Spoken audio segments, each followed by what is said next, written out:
Corona से जूझ रहे लोगों के लिए राहत भरी खबर है।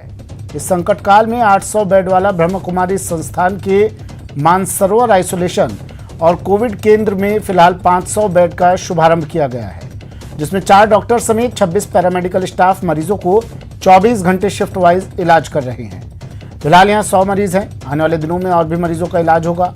ऑक्सीजन और दवाइयों का सारा खर्च जिला प्रशासन कर रहा है। बता दें कि जिला कलेक्टर और माउंट आबू उपखंड अधिकारी के नेतृत्व में ये कोविड और आइसोलेशन केंद्र चलाया जा रहा है। वे में काफ़ी हानिकारक हो रहा है, बहुत फास्ट स्प्रेड हो रहा है, बहुत लोगों का जीवन ले रहा है, उन्हें मृत्यु दर भी बढ़ रहा है और एक दिन में 3 लाख के हिसाब से भी बढ़ते जा रहा है भारत में। इसको देखते हुए हम सबको, प्रशासन को, सरकार को, अधिकारियों को, चिकित्सकों को, सबको एक बहुत बड़ी समय पर हम गुजर रहे हैं। वर्तमान में जो कोविड की सेकेंड लहर चल रही है, उसमें पूरे ज़िले में और विशेष रूप में आबू रोड में बहुत बड़ी संख्या में संक्रमित मरीज सामने आए हैं। ऐसी स्थिति में काफ़ी संख्या में ऐसे मरीज हैं जिनको ऑक्सीजन की भी आवश्यकता रहती है और बहुत सारी संख्या में ऐसे भी मरीज हैं जो बिना ऑक्सीजन के हैं लेकिन उनका ट्रीटमेंट किया जा रहा है। हमारे पास पहले ब्रह्म कुमारी द्वारा दिए हुए 2 बिल्डिंग थी, प्रेम निवास और आत्मदर्शन। उनमें जैसे ही कैपेसिटी फुल अप हुई तो हमने इनसे ब्रह्म कुमारी संस्थान के जो संचालक हैं उनसे रिक्वेस्ट की कि हमें पहले वर्ष की भांति ही वापस मानसरोवर की बिल्डिंग दी जाए। उन्होंने हमारी रिक्वेस्ट को स्वीकार किया और हमें वो मानसरोवर की बिल्डिंग दे दी है। कोरोना संक्रमितों की संख्या में लगातार इजाफे के बीच राहत भरी खबर आई है। जयपुर में कोरोना के इलाज के लिए अब बेड की कोई कमी नहीं होगी। जयपुर में नया कोविड केयर सेंटर तैयार किया जा रहा है। ये कोविड सेंटर टोंक रोड पर बिलवा में राधा स्वामी सत्संग परिसर में तैयार किया जा रहा है, जहां 500 बेड का इंतजाम रहेगा। जेडीसी गौरव गोयल से एक्सक्लूसिव बातचीत की संवाददाता लवली वधवा ने।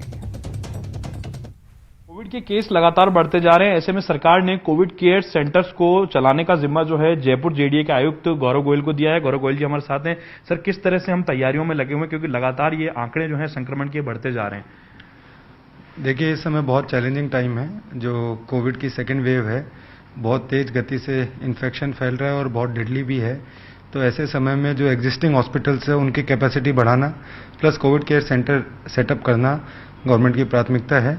उसके अकॉर्डिंग जो प्राइवेट हॉस्पिटल्स हैं उसमें जो पहले 25% बेड रिजर्व थे, अब 100 से ज़्यादा कैपेसिटी में 50%, उससे कम में 40% बेड्स की संख्या बढ़ा दी गई है। एसएमएस हॉस्पिटल में भी चरक भवन और अब सुपर स्पेशलाइजेशन ब्लॉक में एडिशनल बेड्स की व्यवस्था की जा रही है। साथ ही आपने देखा पिछले दिनों आरयूएचएस में भी एक्स्ट्रा बेड्स लगाए गए, जिससे एक्स्ट्रा कैपेसिटी क्रिएट हुई है।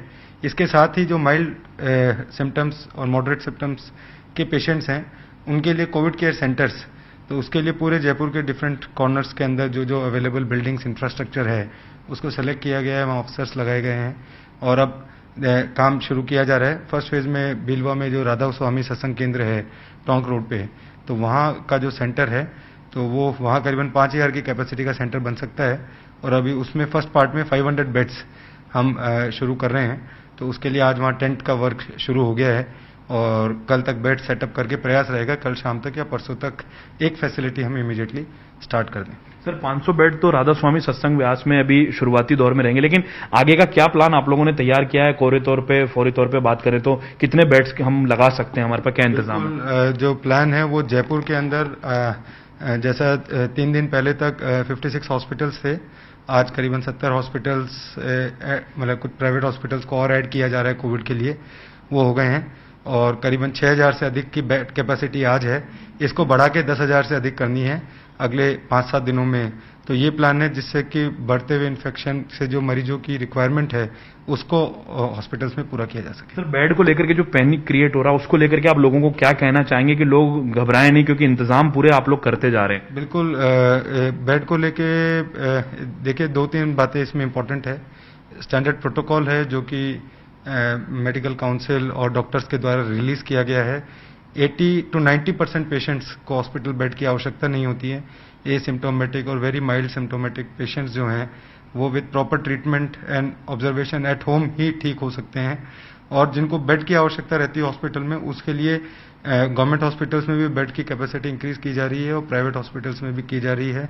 ऑक्सीजन भी चैलेंज है, वो भी regular day to day basis पे ऑक्सीजन के इंतजाम भी किए जा रहे हैं। इंडस्ट्रियल ऑक्सीजन मेडिकल की तरफ डाइवर्ट की जा रही है। तो हर संभव प्रयास किया जा रहा है, पर चैलेंजिंग टाइम्स हैं, ध्यान रखें। रोकथाम, social distancing, Covid appropriate behaviour, वो बहुत ज़्यादा इंपॉर्टेंट है। घबराने की बात।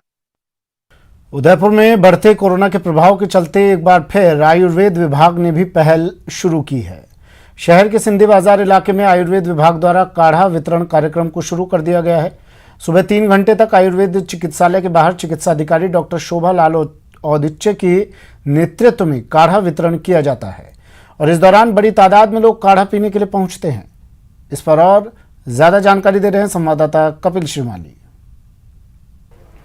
कोरोना की बढ़ती रफ्तार से हर ओर हाहाकार मचने लगा है और एक बार फिर हॉस्पिटल्स में अब जहां जगह कम पड़ रही है तो वहीं सभी लोगों ने सामूहिक स्तर पर कोरोना से लड़ाई लड़ने की तैयारी कर ली है। इस समय हम उदयपुर में सिंधी बाजार स्थित आयुर्वेद चिकित्सालय के यहाँ मौजूद हैं।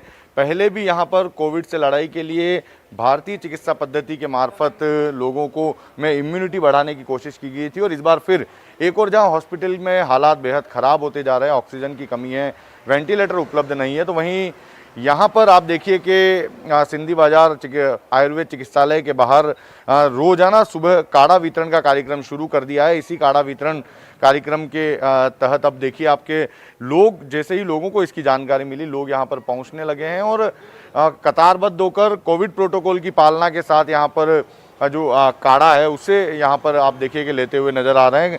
किस तरह से इसको शुरू किया गया ये जानने के लिए हमारे साथ हैं डॉक्टर शोभालाल औदिच्य, उनसे हम बात करेंगे। डॉक्टर साहब, किस तरह से शुरू किया था और अब ये कोरोना की लड़ाई में कितना कारगर सिद्ध होगा? ये जो कोविड के रक्षार्थ जो कार्यक्रम किया जा रहा है, आयुष अमृत का वितरण किया जा रहा है,